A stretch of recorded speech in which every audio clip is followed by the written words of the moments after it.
सोमवार को कलेक्ट्रेट परिसर में सभी की सांसें थमी हुई थीं। पुलिस और प्रशासनिक अधिकारी 3 बजने का इंतजार कर रहे थे। 3 बजते ही हंगामा शुरू हो गया।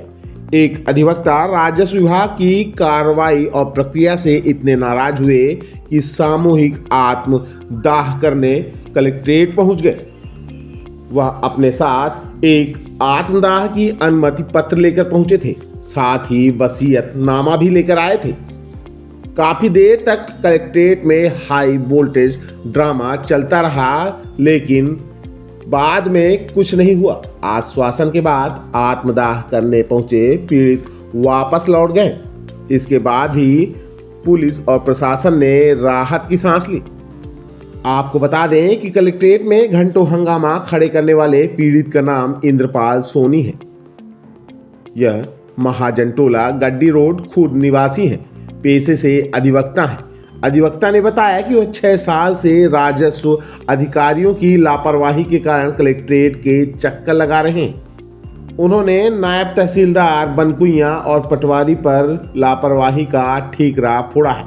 अधिवक्ता के सामूहिक आत्मदाह करने की चेतावनी के पीछे घर बंधक बनाकर खरीदी गई जमीन है।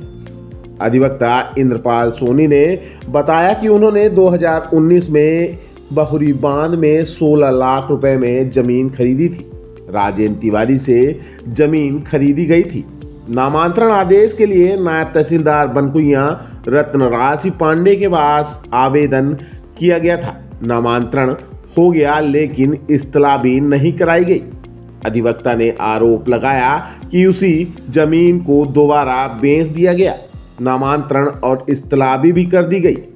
उन्होंने आरोप लगाया कि जब यह बात सामने आई तो प्रकरण को नायब तहसीलदार ने पुनर्अवलोकन में लिया। इसके बाद राजस्व विभाग ने खसरे में इस्तलाबी की। अब कब्जा नहीं दिलाया जा रहा है।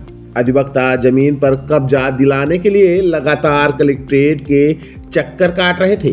तंग आकर उन्होंने आत्मदाह की चेतावनी दे दी। इससे पूरे कलेक्ट्रेट में हड़कंप मच गया। मौके पर पुलिस को भी बुला लिया गया था। अधिवक्ता पूरी तैयारी के साथ पहुंचे थे। वह अपने साथ वसीयतनामा तक लेकर पहुंचे थे। हालांकि मामला आत्मदाह तक नहीं पहुंचा। प्रशासन और पुलिस ने जल्द ही उनकी मांगों को पूरा करने का आश्वासन देकर मामले को शांत करा दिया। मामला शांत होने के बाद ही पुलिस और प्रशासन ने भी राहत की सांस ली। मैं 26/6/2019 को 16,61,000 रुपये में ग्राम पौरी बांध में ज़मीन खरीदी थी राजेंद्र कुमार तिवारी से। उसका नामांतरण आदेश 7/12/2019 को नायब तहसीलदार रत्नराज पांडे जो पारित कर दिया गया था, लेकिन उन्होंने इस्तलाबी नहीं कराई थी।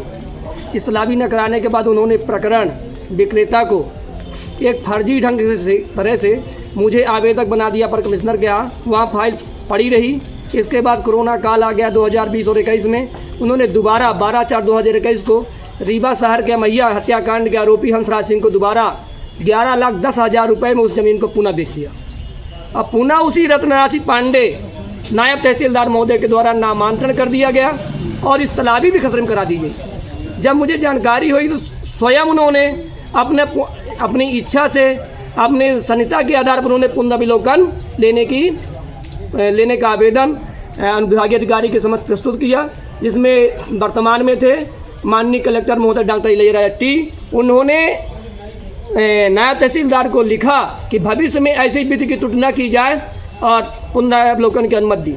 इन्होंने पुनर्विलोकन का अनुमति इनको मिलने के बाद इन्होंने पुनर्विलोकन आदेश नहीं पारित कर रही थी। फिर उसी दरमियान ममता पटेल जी आई, उन्होंने पुनर्विलोकन आदेश पारित किया है। इसके बाद खसरे में इस्तलाबी हुई और 2022 को 4/2/2022 को आदेश पारित हुआ। उसके बाद से भी खसरे में इस्तलाबी होने के बाद मैं आज तक मुँह में कब्जा नहीं पा रहा हूँ। मैंने कलेक्टर महोदय से निवेदन किया, 11/2 को उनको भी आवेदन किया कि मुझे 20 तारीख तक कब्जा दिला दिया जाए, नहीं मुझे आत्मदाह की अनुमति दे दिया जाए, तो भी नहीं हुआ। मैंने फिर 28 तारीख को आवेदन किया कि आज हम आत्मदाह करेंगे, तो अभी न तो सुबह से मैडम ने फ़ोन उठाया, कम से कम 4-5 बार लगाया, और न तो मुझे मेरे साथ कोई प्रकरण में कोई सुनवाई हो रही। अब बस न तो मरने की अनुमति दी जा रही। मैं तो करूं क्या? नो, ऐसा चलता रहेगा, एक दिन पूरा परिवार घर में सुसाइड करेंगे। जय हिंद। क्या नाम है, कहाँ के रहने वाले? मेरा नाम इंद्रपाल सोनी है, पिताजी के स्वर्गीय इंद्रपाल सोनी है। मैं मेरा गांव ताला था, ताला जिला सतना था। मैं यहाँ रीवा आया था, जो शिव मोहन सिंह दाऊ साहब थे पूर्व डीजीपी, उनके कारण मैं यहाँ रीवा में आया था। और रीवा में टीएसकल से मैंने पढ़ाई की थी। मैं रीवा में महाजन टोला गड्डी रोड नई कॉलोनी में रहता हूँ। मेरे घर का मकान नंबर 1627/44 है। सुसाइड के लिए क्या लेके आए हैं आप? सुसाइड के लिए मैंने वसीयत लेके आया हूँ और पत्र लेके आया हूँ।